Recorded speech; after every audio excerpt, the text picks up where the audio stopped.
Hola a todos, ¿cómo están? Hoy es el día 2 de la semana 50. Ayer decía que ese es un logro súper bonito para nosotros. Quiere decir que al final de esta semana vamos a tener 250 videos despuesito de un solo año de trabajo. Creo que eso es un montonón de trabajo y estamos súper orgullosos. Entonces, muchas gracias a todos ustedes. Esta semana el tema es colores secundarios. Ayer comenzamos con una pintura de Dani donde estábamos tratando como de entender cómo manipular esos colores y qué tipo de relaciones íbamos a lograr en nuestra paleta y podíamos traducir a la pintura. Entonces vamos a ver cómo nos va hoy. Bueno, listo, comenzamos. Hoy es el segundo día, hoy es nuestro martes de español y el tema de esta semana es colores secundarios. Ayer explicaba que desde hace muchísimos años la decisión, porque esta es una decisión, de haber construido la paleta con la identidad que yo creo que tiene la paleta mía, fue una decisión consciente y fue una decisión que se desarrolló durante todos esos años. Es decir, cuando yo les menciono a ustedes que mi paleta básica, que mi paleta fundamental, la paleta sobre la cual he construido mi filosofía de pintura, es una paleta a la que llegué y es, digamos, un puerto en el que decidí quedarme, es porque yo creo que ahí encontré no comodidad, pero encontré las herramientas que sentía que eran indispensables. Es decir, cuando dije finalmente, estos son los pigmentos que van a componer mi paleta, yo creo que no hay un gramo de arbitrariedad en esa decisión. Ayer mencionaba que la decisión de querer construir una paleta puede ser de las decisiones más importantes que existen en el entendimiento de uno como pintor. Y creo que es así de importante porque es desde esas decisiones fundamentales donde se van a empezar a construir todas las relaciones que van a configurar una pintura. Entonces no pueden ser colores que uno elige al azar.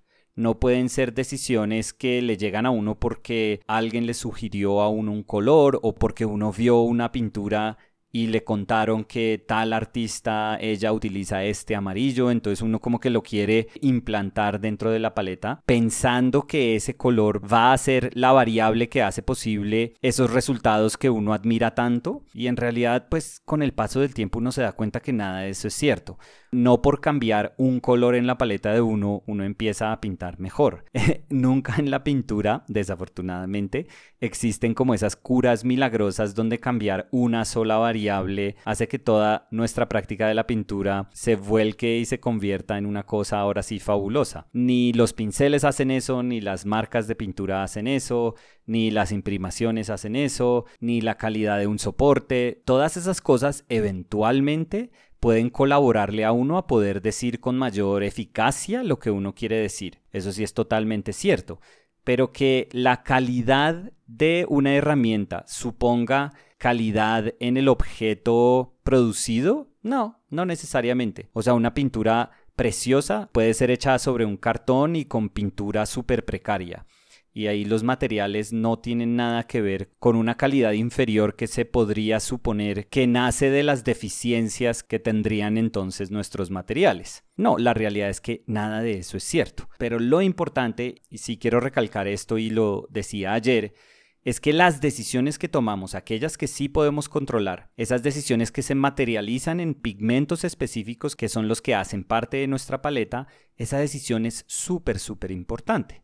Entonces ayer mencionaba que la identidad, que la filosofía que está detrás de la paleta que yo he elegido, pienso que es una filosofía súper tangible. Y voy a tratar de explicar esto así de una manera muy sintética. Mi paleta, la paleta que yo consideraría como la paleta básica que yo utilizo, es blanco de titanio, amarillo ocre, rojo cadmio, rojo alizarín, azul ultramarino y tierra de sombra natural. Son esos colores. Para mí esos colores son mis colores fundamentales y son colores que todos ellos han hecho parte de mi paleta, es decir, he sacado otros colores, pero ellos siempre como que se han mantenido en mi paleta. Ninguno de ellos es como un color ajeno al aprendizaje de color que he tenido por los últimos más de 20 años. Si se ponen a pensar, esa paleta tiene, bueno, un blanco de titanio, que de por sí ya es una decisión. Hay mucha gente que no le gusta el blanco de titanio. A mí me gusta muchísimo. Pero es una paleta que se construye desde los colores primarios. Hay muchas paletas que se construyen desde primarios, pero que también añaden secundarios y añaden tierras. Mi paleta se construye desde unos primarios básicos y es un amarillo ocre. Entonces fíjense que teniendo la posibilidad de escoger cualquier amarillo, es decir, uno podría escoger un amarillo limón o un amarillo cadmio, yo elegí un amarillo tierra. Si yo pienso en un amarillo, yo siempre quiero trabajar desde el amarillo ocre. Para mí es fantástico. Entonces, desde ahí, desde esa elección, yo ya puedo intuir que la paleta tiene unas restricciones que yo estoy dispuesto a abordar, o sea, sobre las que yo estoy dispuesto a trabajar. Entonces yo no elegí saturación y más bien elegí el control quizás o la atmósfera que da esa calidad de utilizar un color que es tierra. Para los rojos yo sentí que necesitaba acento, es decir, el acento de saturación existe en el matiz rojo en mi paleta básica. Entonces ese me lo da el rojo cadmio, que es un rojo naranja súper saturado, súper cálido.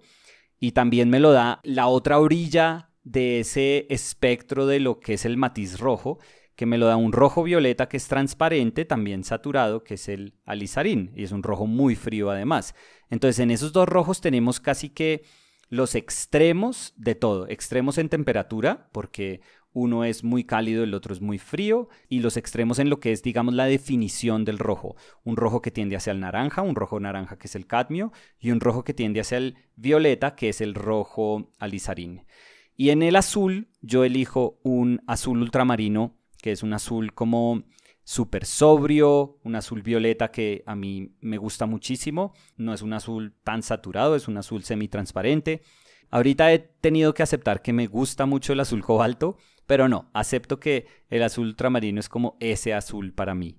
Y el último color es un tierra natural, que es una sombra naturalmente neutra. Ayer decía que sí, hay tierras de sombra naturales que son más rojizas, hay unas más verdosas, hay unas más neutras. Yo siempre tiendo a elegir la neutra, así sea un color muchísimo más económico, un pigmento mucho más económico, pero me gusta mucho cuando mi tierra de sombra natural es neutra. Entonces, esa es mi paleta. Y ayer decía, si se ponen a tratar de deducir o a reflexionar ante la identidad que es inherente a esa paleta, se dan cuenta que hay casi que una decisión consciente por evitar los colores secundarios. Es decir, en esa paleta no hay naranjas, no hay verdes y no hay violetas o morados. No hay ninguno de esos colores secundarios, porque la paleta se construye bajo una filosofía de colores primarios más un neutro. Entonces, yo he optado por, digamos, casi que negarme la posibilidad de tener esos colores porque siento que no son indispensables. Para mí, de nuevo, todo esto es subjetivo, pero para mí no son indispensables. ¿Qué quiere decir eso? Que yo hay veces siento que si quiero un verde, pues lo mezclo. Y lo mezclo con mi amarillo ocre y el azul ultramarino. Si quiero un naranja, lo mezclo con mi amarillo ocre y mi rojo cadmio o el alizarín. Y si quiero un morado o un violeta, lo mezclo con el cadmio ultramarino o el alizarín y el ultramarino. O sea, es así de sencillo.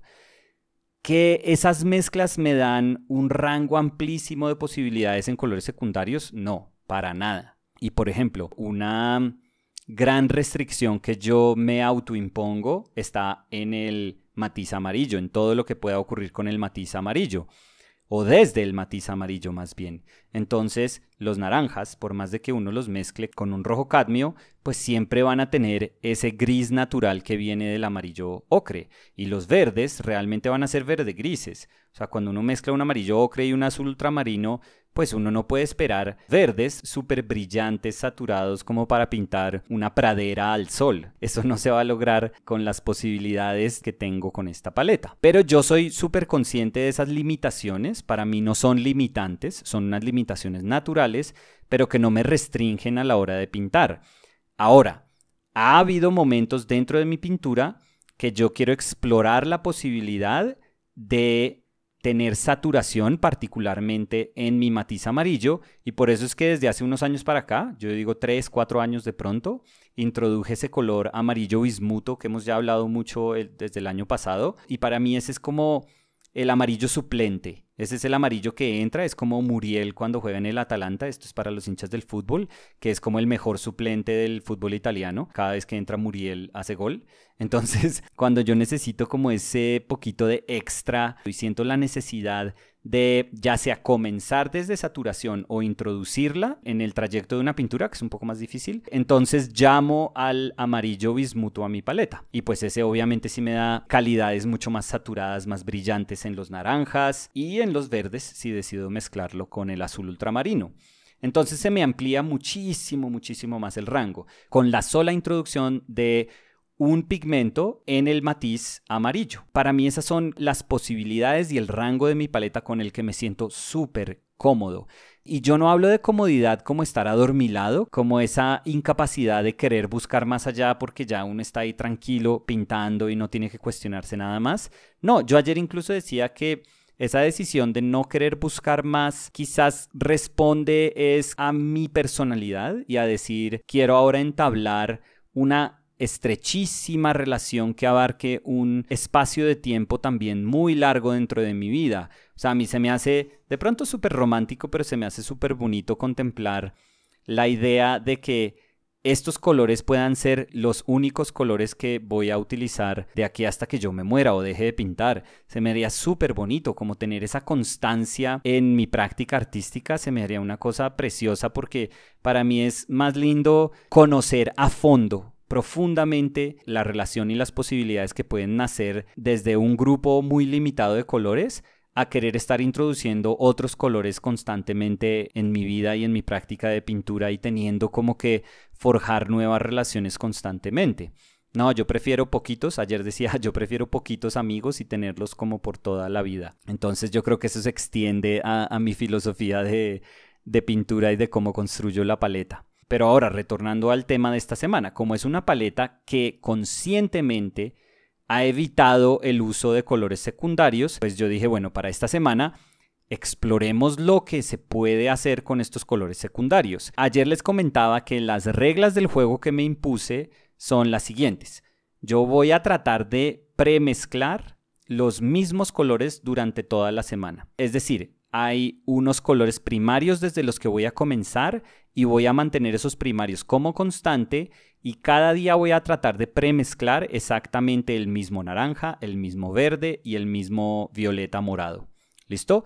Eso para que yo no sienta que hay variaciones en el día a día que hacen que las pinturas se sientan como súper dispares y que hacen que de pronto yo empiece a darme unas ideas mucho más distantes de lo que se puede hacer desde los colores secundarios. Para eso, pues tengo que elegir entonces mis puntos de partida. Tengo que elegir mi amarillo, mi rojo y mi azul.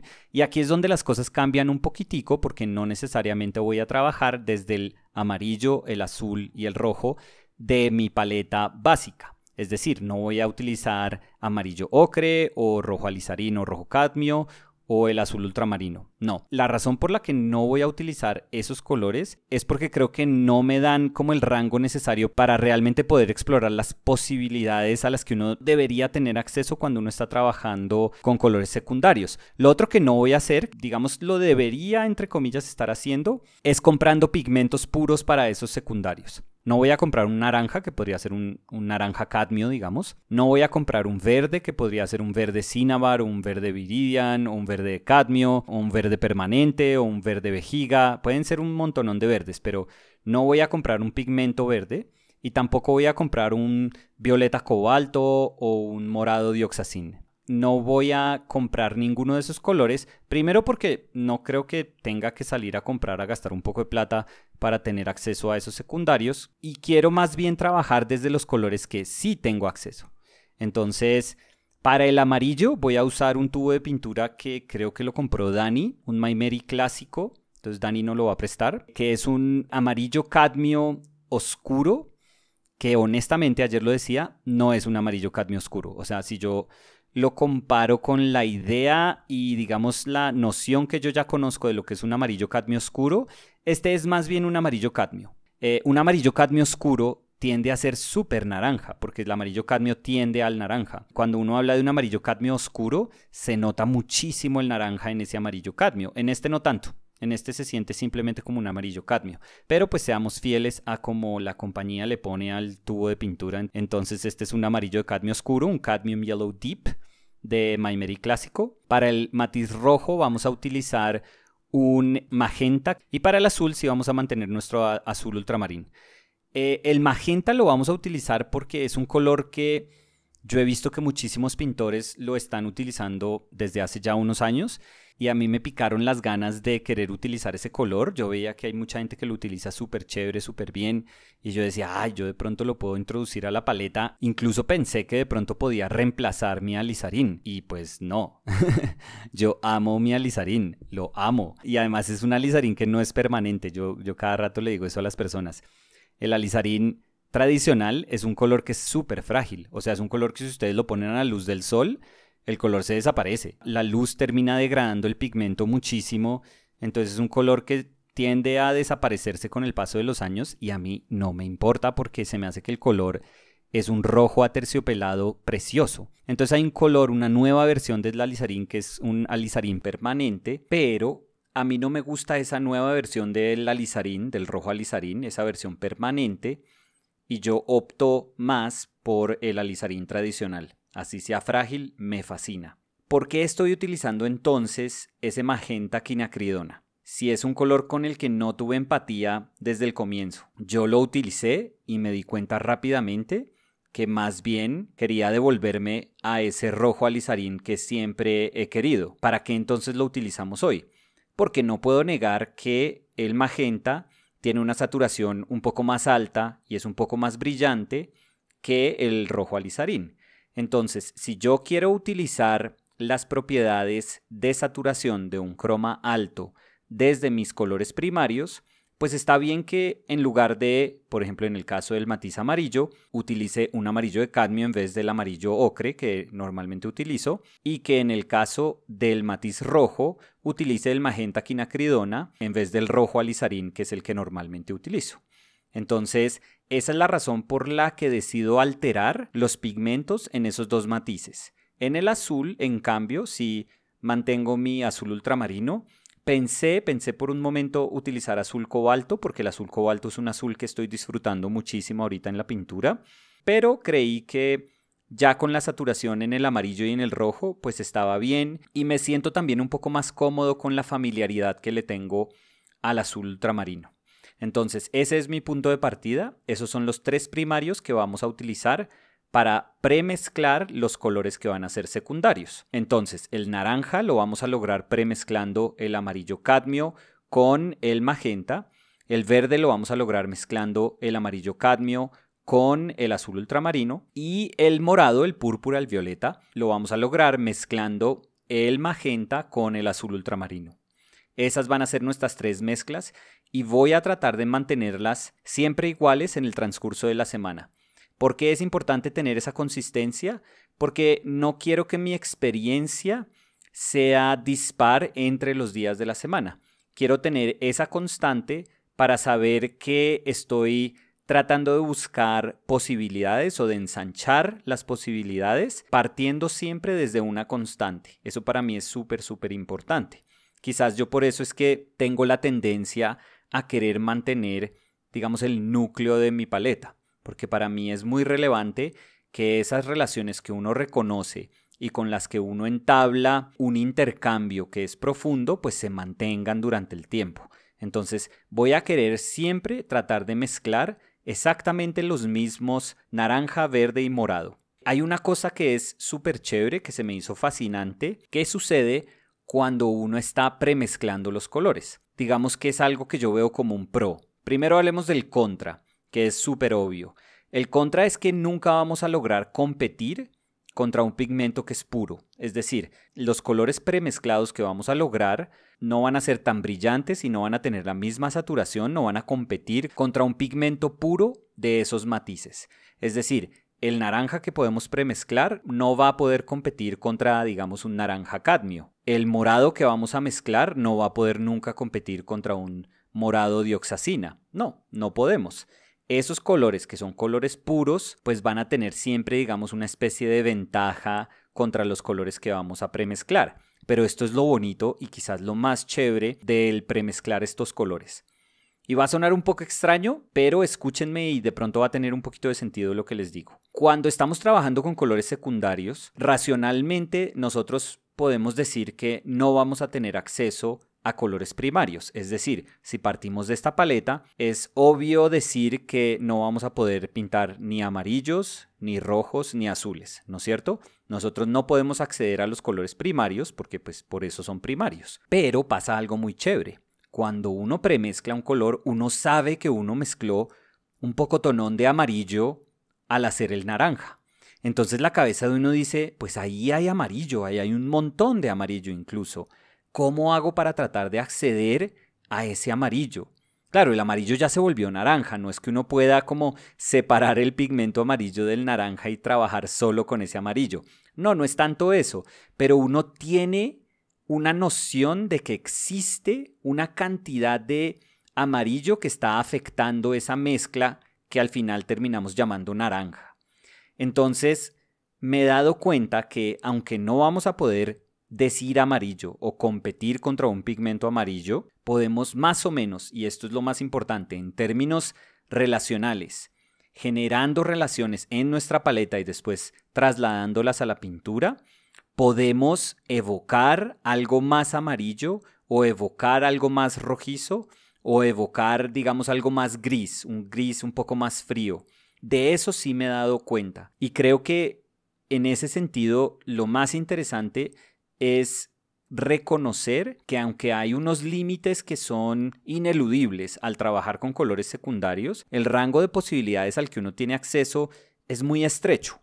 Eso sí no lo podemos negar nunca. Pero lo importante es saber que dentro de esa condición que aparentemente nos constriñe, uno puede encontrar unas variaciones que dejan decir amarillo, decir rojo, decir un gris frío, o sea, y esto no es que sea algo mágico, sino que uno puede tratar de empujar muchísimo la paleta para que esa condición natural de la mezcla que contiene esos dos colores primarios, pues en alguna medida logré manifestarse para evidenciar la presencia de esos colores primarios en la mezcla. De nuevo, yo sé que eso suena súper raro, súper difícil, pero me di cuenta con la pintura de ayer y con la pintura de hoy que para explorar todas esas posibilidades que son inherentes a esta paleta de secundarios, pues uno tiene que creer que esas cosas son posibles. O si no, las pinturas siempre se van a ver como naranja, verde y morado y ya. Va a ser súper obvio que uno está pintando con esos colores.